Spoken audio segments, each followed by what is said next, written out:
ई आकाशवाणी गोरखपुर। अब रउआ सभे विकास राय से समाचार सुनी।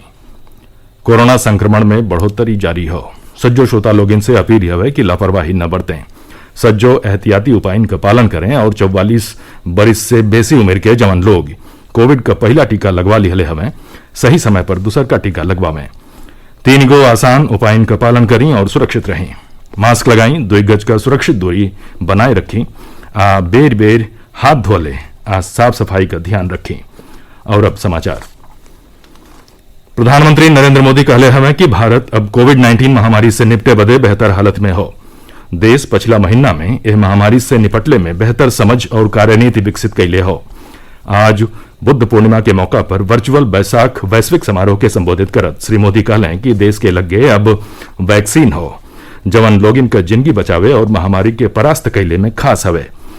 कोविड-19 वैक्सीन बनौले में वैज्ञानिकन के कोशिशन का सराहना करत वहां के अगिला पांत के योद्धन बदे कृतज्ञता जतौली।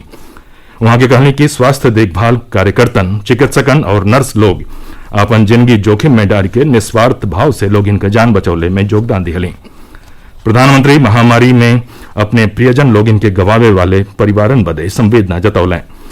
प्रधानमंत्री कहलें कि गौतम बुद्ध का जिंदगी शांति, सद्भाव और सह अस्तित्व के सिद्धांतन का मूर्त रूप रहल, बाकिर आज ऐसन ताकत मौजूद हैं जिनकर अस्तित्व घृणा, आतंक और हिंसा फैलावे पर निर्भर हो। वहां के कहले कि मानवता में भरोसा जतावे वाले सज्जो लोग इनके एकजुट होके आतंकवाद और उग्रवाद का सामना करे के चाहिए। भगवान बुद्ध का महापरिनिर्वाण स्थली कुशीनगर में बुद्ध पूर्णिमा का पर्व सादगी के साथ मनावल जा रहा हो। कोरोना महामारी और प्रतिबंधन के बीचे महापरिनिर्वाण मंदिर में खाली 5 बौद्ध भिक्षु लोग सांकेतिक रूप से पूजा अर्चना कैलें और यो बौद्ध भिक्षु अपने अपने बौद्ध विहारन में सामाजिक दूरी का पालन करत भगवान बुद्ध का पूजा अर्चना कैलें।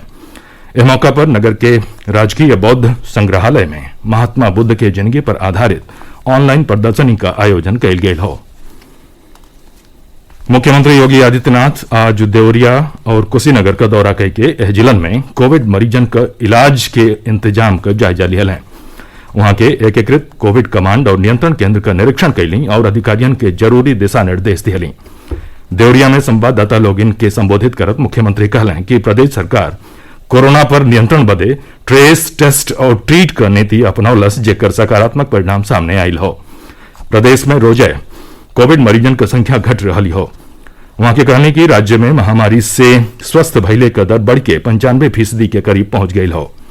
मुख्यमंत्री कहलें कि प्रदेश में रिकॉर्ड संख्या में कोविड नमूनन का जांच कैल जा रहा हो। अबले प्रदेश में देश भर में सर्वाधिक 4,77,00,000 से बेसी कोविड नमूनन का जांच कैल गेल हो। मुख्यमंत्री कुशीनगर में प्रेस प्रतिनिधियों के संबोधित करत कहलें कि देश का सबसे बेसी आबादी वाला राज्य उत्तर प्रदेश कोरोना महामारी के खिलाफ लड़ाई में प्रभावी भूमिका निभा रहा हो। वहां के कहने की केंद्र सरकार के सहयोग से राज्य में कोरोना के प्रसार पर काफी हद ले काबू पा लिहल गयल हो। राज्य में कोविड के सक्रिय मामलन की संख्या घट के 62,000 रह गयल हो। प्रदेश में पिछला 24 घंटा में कोरोना संक्रमण का 3,371 नया मामला सामने आयल हो। राज्य में सक्रिय मामलन की संख्या घट के 62,271 रह गयल हो। अपर मुख्य सचिव सूचना नवनीत सहगल बतौलें कि राज्य में कोविड से स्वस्थ भइले का दर लगातार बढ़ रही हो और संक्रमण का दर घट के 1% से नीचे आ गई हो।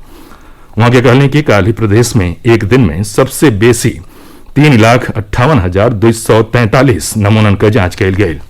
अबले राज्य में 4,77,00,000 से बेसी नमूनन का जांच कैल जा चुकल हो।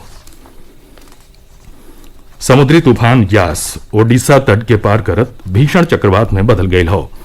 एक बिहने सवेरे झारखंड पहुंचले का अनेसा हो। मौसम विभाग के हिसाब से एक असर प्रदेश के कुछ हिस्सों पर दिखाई दे। विभाग के हिसाब से अगला 2 दिन में पूर्वी उत्तर प्रदेश के कुछ हिस्सन में हल्लुक से लेके मध्यम बरखा हो सकेले। विभाग पूर्वी हिस्सन के कुछ जगहिन पर तेज से ढेर तेज बरखा भइलहू का पूर्वानुमान जतौले हो। केंद्र सज्जो राज्यन और केंद्र शासित प्रदेशन के 5 दिन में एम्फोटेरिसिन बी का 72,000 सीसी दिहले हो। केंद्रीय रसायन और उर्वरक मंत्री सदानंद गौड़ा बतौलें कि सरकार सज्जो चिकित्सकीय आवश्यकता के पूरा करे बदे यह फंगस रोधी दवाई का उत्पादन बढ़ावे बदे प्रतिबद्ध हो। समाचार पूरा भइल। नमस्कार।